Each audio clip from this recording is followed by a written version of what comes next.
asterisks if we need to refer to them. So today we're going to read a book that is nonfiction. What is nonfiction? Real or fake?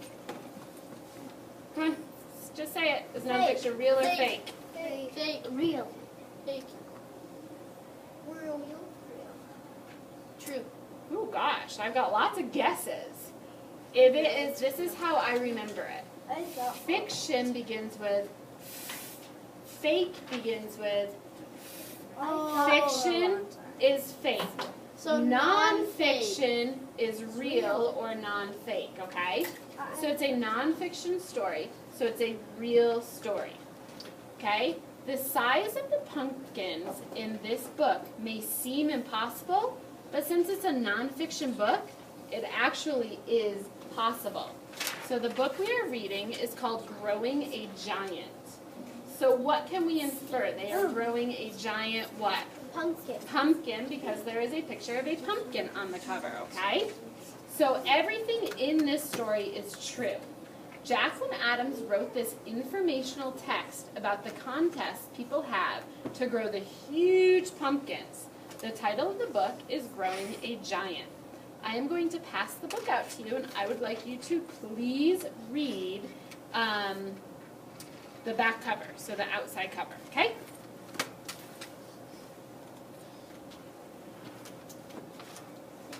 You're welcome. Back cover, Corey.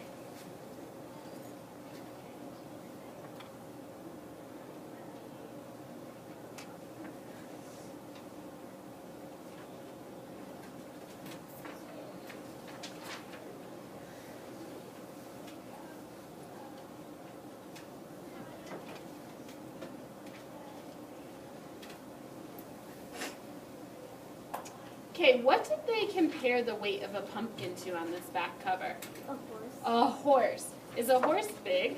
Yes. Is a horse heavier than me? Yes. Could you imagine a pumpkin heavier than me, heavier than a horse? No, But it's probably. real. It's nonfiction, so it's real. Often when a person writes a book, he or she wants to thank people who have helped with it. The writer places acknowledgments somewhere in the book. Please look at the inside back cover, and you're going to find the acknowledgments.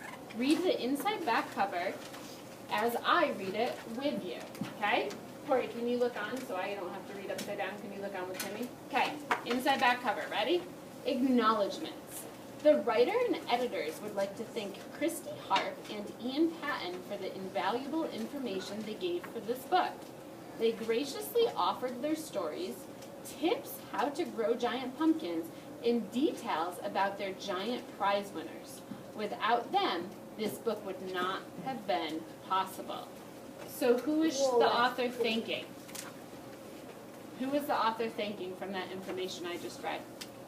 Christy? She's thanking Christy, and who else?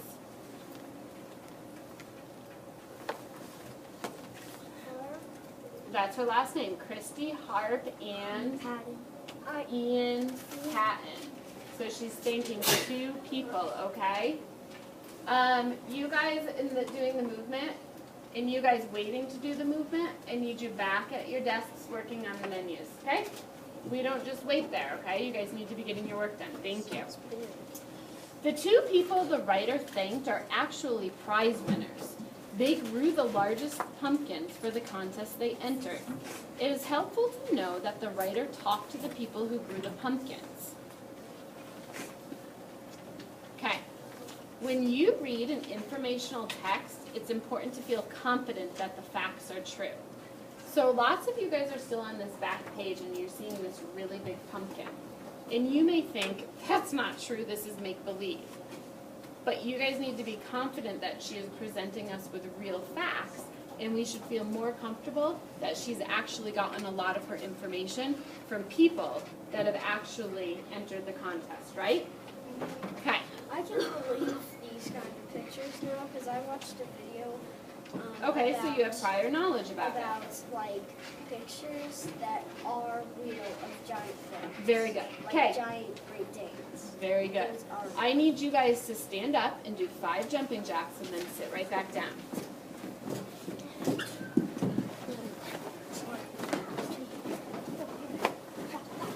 Okay. Please look at pages 2 and 3. Pages 2 and 3. The writer starts by telling about Christy Hart, who helped with the book.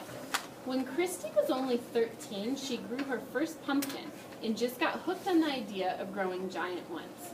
You'll find out how much her first pumpkin weighed. But turn the page and you will see the one she grew 14 years later. So now she's 27 and look how big it is. That pumpkin was a record breaker. Scan over the print and find out how much it weighed. Who can tell me? Who can find the weight first? Ready, set, go. Point to it. No, I want the exact weight. Oh, Timmy, what is it? 1,725 pounds. 1,725 pounds. Holy moly. Now let's look at pages 6 and 7, and we're going to get more information. What do we see on pages 6 and 7, Dylan? What is that? A map, because remember, one of our goals is to use graphics. Take a look at the map, and it's a world map, and see if you can find favorable places for growing giant pumpkins. Who can tell me one of the best places to grow giant pumpkins looking on this map? You might need to use your key.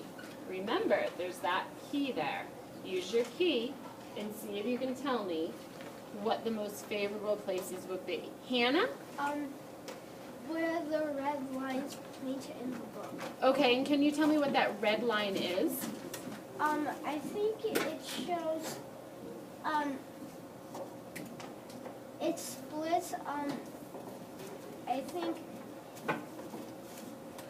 through the hemisphere. No, not quite. You were right. So how many red lines do we have? 2. 2. And our little key on the side tells us what? Can you read the key on the side for me? The most favorite climate for growing giant pumpkins are usually in our close areas to these 2 lines. So there's 2 red lines, and it tells you any area in between these 2 red lines is the best place to grow a pumpkin. So, is it a tiny little area, or is it a great big area to grow pumpkins? It's a great big area. There are a lot of places that are very favorable for growing pumpkins, okay? So Christy actually lives in Ohio, which is in the United States. And as we see on the map, point to the United States and point to Ohio. Ohio, yeah. That's a great place to grow pumpkins. England and most of Canada is not favorable for growing pumpkins. So look at Europe and look at Canada. Those are above the red line, so those are not favorable areas. Okay? Next, the writer tells about twin brothers Ian and Stuart Payton. Remember that Ian also helped with this book. What do you think every grower of pumpkin wants to do? What is their goal? What did they want to do? Paola? They wanted to grow the big. They probably want to grow a big pumpkin and break a record, right? Set a record. Grow the biggest one ever, okay? Let's look at page 10. Tyler, can you read me the heading on page 10, please?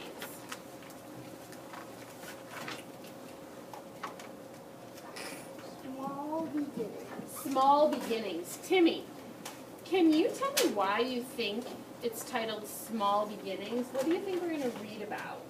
Maybe it's different. If it's titled Small Beginnings, what do you think this section is going to be about? It'd be about maybe them starting out with like small pumpkins making it bigger. Okay, you think maybe they start out small and they grow bigger. Anybody else? What do we know that pumpkins come from? Pumpkins come from a? Pumpkin. It comes from a seed. From a seed. It goes And how big small is the and seed? It's like this Small? but it could be as big as this table. Very good, okay? So it's probably about the beginning process of planting a pumpkin, okay? The text gets a little complicated on page 14, so let's look at page 14. Okay, so this is where it gets complicated, but you'll be interested to know more about the way giant pumpkins grow. Do you guys know what pollen is?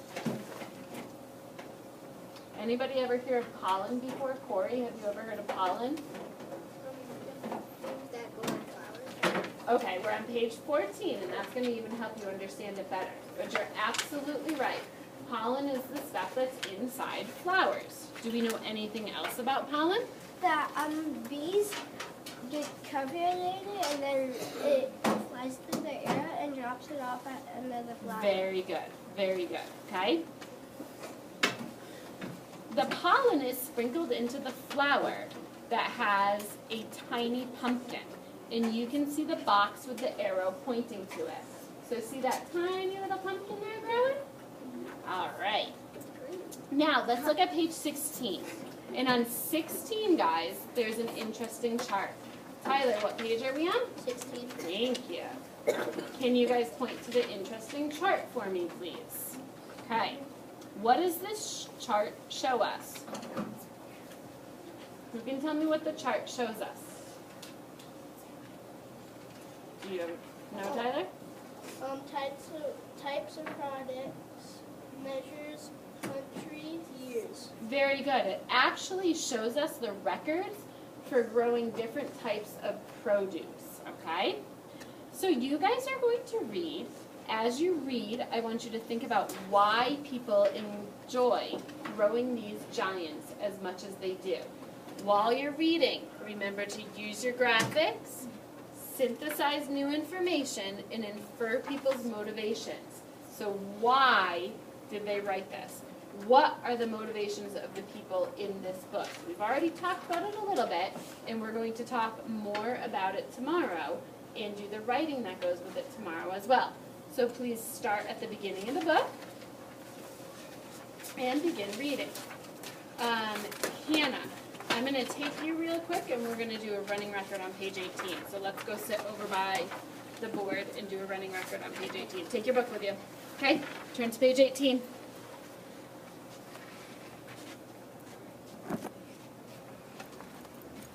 All right, if you would, please turn to page 18. It's titled Shocking Growth, and I'm just read and then stop when I tell you to stop, okay? Go ahead. Read out loud to me, please. By the last summer, land and central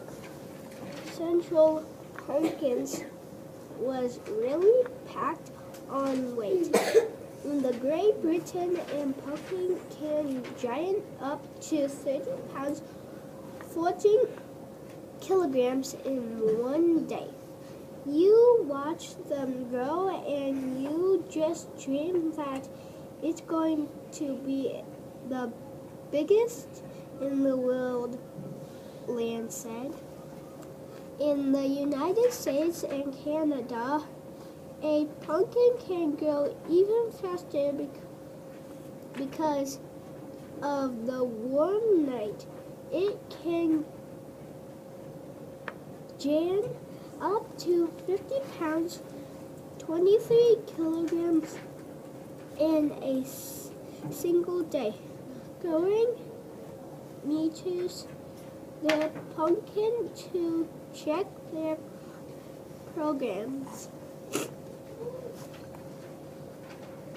That was Chris' favorite part, to grow a record-breaking pumpkin. Okay, I'm going to stop you right here for a minute. Okay, when you're reading, make sure that you actually read through the whole word and make sure you're not adding new words into it. And I'm going to just go over this first sentence right here with you. So you said, by the last. The word the's not in there, goofball. It's by late summer. And now we could think that's last, but if we read through it and take our time a little bit, we can pay attention that it is late. So by late summer, and then this is an I. So Ian and Stewart's, and then this is just pumpkin, but you added the S onto it, and you said pumpkins. So it's going to drastically change the meaning of this sentence if we read it the way it's written instead of actually adding in new words and kind of changing the words, okay? But good job. You may go back to the table and you may start on the first page and read.